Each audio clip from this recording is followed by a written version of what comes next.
Movie के start होते ही हमें दो भाइयों को दिखाया जाता है जो अपनी माँ को कब्र में दफन कर रहे थे।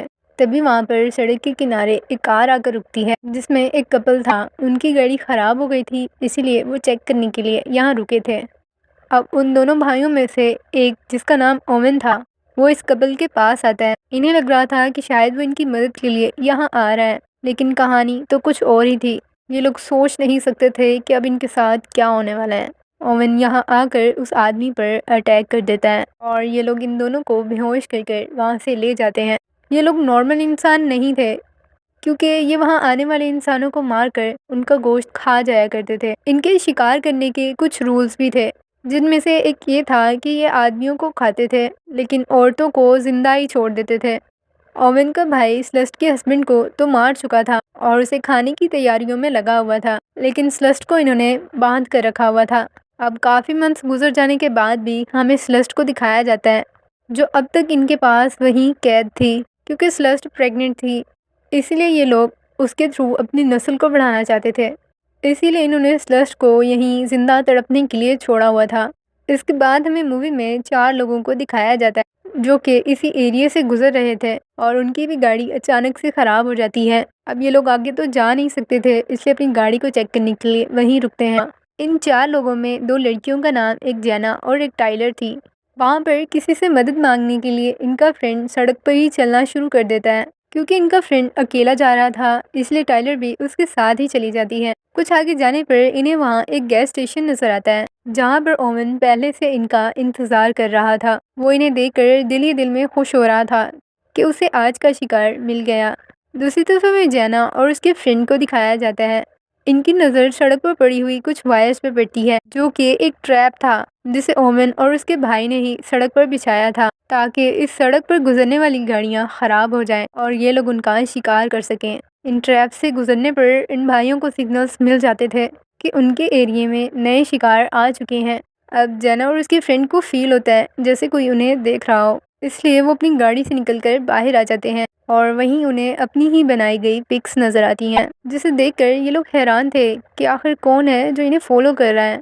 अब ये दोनों अपने फ्रेंड्स को ढूंढने के लिए उसी रास्ते पर चल पड़ते हैं जहां टाइलर और उसका फ्रेंड पहले गए थे, और रास्ते में ही इन्हें अपने फ्रेंड्स की एक पिक्चर मिलती है, जिसे देखकर अब इनकी टेंशन और भी बढ़ रही थी, क्योंकि इन्हें फील हो रहा था कि यहाँ ज़रूर कुछ गड़बड़ है। दूसरी तरफ टाइलर और उसका फ्रेंड गैस स्टेशन पर 2 ट्रक के आने का इंतज़ार कर रहे थे, लेकिन काफ़ी देर गुजर जाने के बाद भी जब वहाँ कोई ट्रक नहीं आता तो टाइलर उससे कहती है, मैं यहाँ से जा रही हूँ और अगर ट्रक आ जाए तो मुझे रास्ते से पिक कर लेना। इसके बाद वो अपने फ्रेंड को वहीं अकेला छोड़कर चली जाती है। ओवन ने इन पर पहले ही नज़र रखी हुई थी और अब तो उसके पास अच्छा मौका था, क्योंकि टाइलर का फ्रेंड यहाँ अकेला था। इससे ओवन वहाँ आकर उसके फ्रेंड पर अटैक कर देता है, जिसकी वजह से वो बेहोश हो जाता है। काफ़ी देर तक अकेले चल कर अब टाइलर थक चुकी थी, इसीलिए अब वो गैस स्टेशन पर वापस आती है और वहीं उस पर ओवन का भाई अटैक कर देता है और वो दोनों भाई इन दोनों की बॉडीज़ को पैक करके अपनी गाड़ी से वहाँ से ले जाने लगते हैं। और तभी जैना और उसका फ्रेंड भी इस गैस स्टेशन तक पहुँच जाते हैं और उनका साइको भाई उन्हें देखकर उन पर भी अटैक कर देता है। ये लोग जैना की फ्रेंड को तो पकड़ लेते हैं, लेकिन जैना वहाँ से भाग जाती है। भागते भागते उसे वहाँ पर एक घर नज़र आता है। अब जैना को तसल्ली हुई थी कि यहाँ पर कोई इसकी मदद कर देगा, लेकिन उसका बैड लक ये था कि वो घर भी उन्हीं दोनों भाइयों का था। अब ऑन और उसका भाई वहाँ आकर जैना को भी पकड़ लेते हैं और उनका साइको भाई जैना के फ्रेंड को काटना शुरू कर देता है। वो इसके बहुत से छोटे छोटे पीस कर रहा था ताकि इसे खाने के लिए इस्तेमाल कर सके। जैना को उस घर में कुछ विक्टिम्स की तस्वीरें नज़र आती हैं। जैना को आइडिया हो गया था कि ये लोग बहुत बड़ी मुसीबत में फंस चुके हैं। जैना वहाँ स्लस्ट को भी देखती है, जिसे काफ़ी अरसे से वहीं पर बांध कर रखा गया था। अब ये दोनों भाई जैना और टाइलर के सामने इनके एक दोस्त की गर्दन मरोड़ देते हैं, क्योंकि वो लोग इन्हें समझाना चाह रहे थे कि यहाँ से भागने के बारे में बिल्कुल भी मत सोचना, वरना तुम्हारा भी यही हश्र होगा। अब ऑन अपना अगला शिकार ढूंढने के लिए गैस स्टेशन की तरफ चला जाता है। वो लोग इन दोनों लड़कियों को बांध देते हैं। ऑन का भाई इनके फ्रेंड की बॉडी को काटने में बिजी था, इसलिए मौके का फ़ायदा उठाते हुए ये दोनों लड़कियां एक दूसरे को खोल देती हैं। अब ये दोनों उस घर से तो भाग आई थी, लेकिन आगे इन्हें कोई रास्ता नज़र नहीं आ रहा था कि आखिर वो इस जंगल में कहाँ जाएं, किससे मदद मांगें।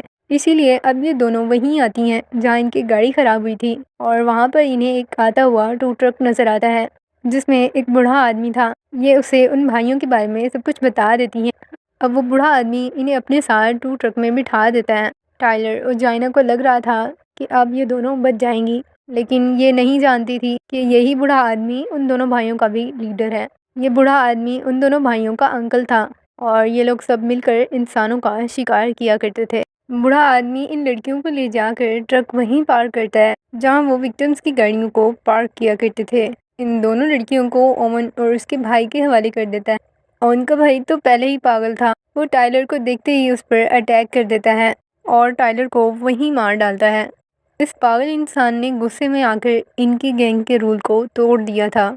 इनका एक तीसरा भाई भी था जिन्हें ये लोग कैद करके रखते थे। ओवन जब जेना को कैद करने के लिए ले जा रहा था तो जेना बड़ी होशियारी से अपने पास ही एक ब्लेड को रख लेती है और अब इसे भी उसी कमरे में बंद कर दिया जाता जहाँ पर स्लस्ट थी। स्लस्ट की हालत तो बहुत ज़्यादा ख़राब थी क्योंकि उससे तो बोला भी नहीं जा रहा था क्योंकि इन जालिम लोगों ने उसकी ज़ुबान काट दी थी। स्लस्ट वहाँ बहुत तकलीफ़ में थी। उसने तो यहाँ से निकलने की उम्मीद तक छोड़ दी थी। अब जेना ब्लेड से स्लस्ट को आज़ाद करती है। अब ब्लेड स्लस्ट के हाथ में था और वो अपनी इस ज़िंदगी से तंग आ चुकी थी। स्लस्ट उसी ब्लेड से पहले अपने बच्चे को मारती है और फिर खुद को, क्योंकि स्लस्ट को ऐसी ज़िंदगी से मौत बेहतर लग रही थी क्योंकि उसका हस्बैंड तो पहले ही मर चुका था, इसीलिए अब वो ज़िंदा नहीं रहना चाहती थी। स्लस्ट ने तो खुद को मार डाला था। अब जेना उस घर से भागने की कोशिश करती है। तभी ओवन और उसका भाई रूम में आकर स्लस्ट की लाश को देखते हैं। ओवन का भाई जेना को ढूंढने के लिए चला जाता है और ओवन स्लस्ट की बॉडी को ले जाकर उसके भी टुकड़े करना स्टार्ट कर देता है। अब जेना उस घर से तो बाहर आ चुकी थी और घर के बाहर खड़ी कार में उसे उसका फ्रेंड भी मिल जाता है जिसे जेना आज़ाद कर देती है।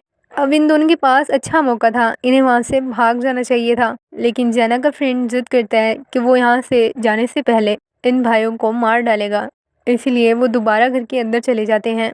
जेना का फ्रेंड गन से ओवन को शूट करता है और तभी एक गोली आकर जेना के फ्रेंड को लग जाती है जो कि ओवन के अंकल ने चलाई थी। अब वो जेना को भी पकड़ने के लिए इसकी तरफ बढ़ रहे थे और तभी ओवन का भाई इनके तीसरे भाई को भी आज़ाद कर देता है। हमें बताया जाता है कि ओवन का तीसरा भाई इंसानों को कच्चा ही खा जाता था, इसीलिए ये लोग उसे अपने ही घर में बंद करके रखते थे। अब ये लोग जेना को पकड़ने के लिए उसका पीछा कर रहे थे। जेना अपनी गाड़ी स्टार्ट करके वहाँ से भागने की कोशिश कर रही थी कि तभी ये लोग उस तक पहुँच जाते हैं और फिर ये लोग जेना को भी मार डालते हैं। मूवी की एंडिंग काफ़ी सैड थी और यहीं जेना की मौत के साथ ये मूवी यहीं एंड होती है। मूवी की एंडिंग तो काफ़ी सैड थी क्योंकि एंड तक एक होप थी कि जेना इन लोगों से बच जाएगी, लेकिन ऐसा नहीं हुआ। इन लोगों ने जेना को भी मार डाला था।